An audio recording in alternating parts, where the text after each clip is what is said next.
Hi friends, welcome to our channel. இன்னைக்கு நம்ம செய்ய போற ரெசிபி என்னன்னு பாத்தீங்கன்னா சிக்கன் மசாலா வறுவல் எப்படி பண்ணலாம்னு பார்க்கலாம். இதுக்கு நம்ம ஃப்ரெஷ்ஷா மசாலா ரெடி பண்ணி பண்ண போறோம். நல்ல டேஸ்டா இருக்கும். கண்டிப்பா ட்ரை பண்ணி பாருங்க. இந்த மசாலா ரெடி பண்றதுக்கு மிக்ஸி ஜார்ல 1 டீஸ்பூன் அளவுக்கு மிளகு சேர்த்திருக்கேன். 1 டீஸ்பூன் அளவுக்கு ஜீரகம். இது கூட 1 டீஸ்பூன் அளவுக்கு சோம்பு. இது 3 சம அளவுக்கு எடுத்துக்கோங்க. இது கூட 2 பட்டை வத்தல் சேர்த்துக்கலாம்.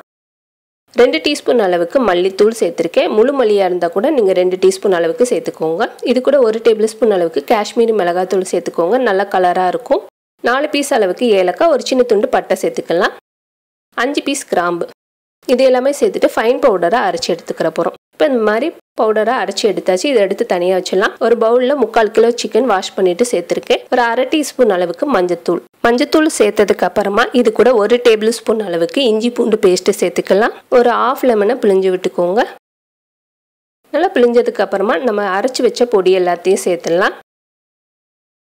பொடி சேர்த்ததுக்கு அப்புறமா தேவையான அளவுக்கு உப்பு சேர்த்துக்கோங்க. உப்பு சேர்த்துட்டு இதை நல்லா மிக்ஸ் பண்ணிட்டு ஒரு 1/2 hour ஊற வைக்க போறோம்.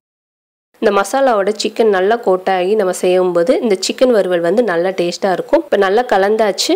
இதை ஒரு மூடி போட்டு ஃப்ரிட்ஜில் ஒரு 1/2 hour நல்லா ஊற விட்டுருங்க. ஃப்ரிட்ஜில் வச்சதுக்கு அப்புறமா நம்ம தாளிக்கிறது பார்க்கலாம். அடுத்து கடாய் ஹீட் பண்ணிட்டு தேவையான அளவுக்கு தேங்காய் எண்ணெய் சேர்த்துக்கோங்க. இது கூட ஒரு பிரிஞ்சி இலை, 2 மீடியம் சைஸ் பெரிய வெங்காயம் கட் பண்ணிட்டு சேர்த்துருக்கேன். இப்போ வெங்காயம் நல்லா பொன்னிறமா வர வரைக்கும் வதக்கிடலாம். இப்போ பார்த்தீங்கன்னா கலர் நல்லா சேஞ்ச் ஆயிடுச்சு. இந்த டயத்தில் நம்ம ஊற வச்ச சிக்கனும் நல்லா ஊறி இருக்கு. சிக்கன் எல்லாமே இது கூட சேர்த்துக்கலாம். சேர்த்துட்டு இந்த ஆயிலே வந்து நல்லா மிக்ஸ் பண்ணிடுங்க. ஒரு 2லேருந்து 3 நிமிஷம் நல்லா கலந்ததுக்கு அப்புறமா ஒரு 2லேருந்து 3 நிமிஷம் அப்படி மூடி வச்சிட்டிங்கன்னா அந்த மசாலாலாம் நல்லா சுருங்கிடும். ஏன்னா இதில் வந்து நம்ம மசாலாலாம் பச்சையாக தான் அரைச்சிருக்கோம். கொஞ்சம் அந்த பச்சை வாடை போகிற அளவுக்கு நம்ம இதை வந்து வதக்கலாம். இப்போ பார்த்தீங்கன்னா நல்லா கலர் கொஞ்சம் சேஞ்ச் ஆகிருக்கு. எண்ணெய் பிரிஞ்சிருக்கு. இந்த அளவுக்கு நல்லா வதங்கினதுக்கு அப்புறமா இது கூட தேவையான அளவுக்கு தண்ணி ஊற்றிக்கிற போகிறோம். சிக்கன்லேருந்து கொஞ்சம் தண்ணி வரும். அதனால் அளவாகவே தண்ணி ஊற்றிக்கோங்க.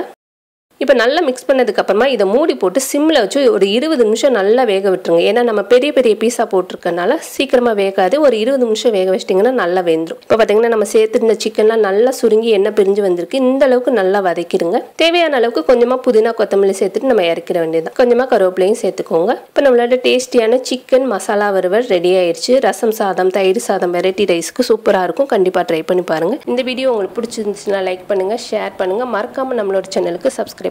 Thank you.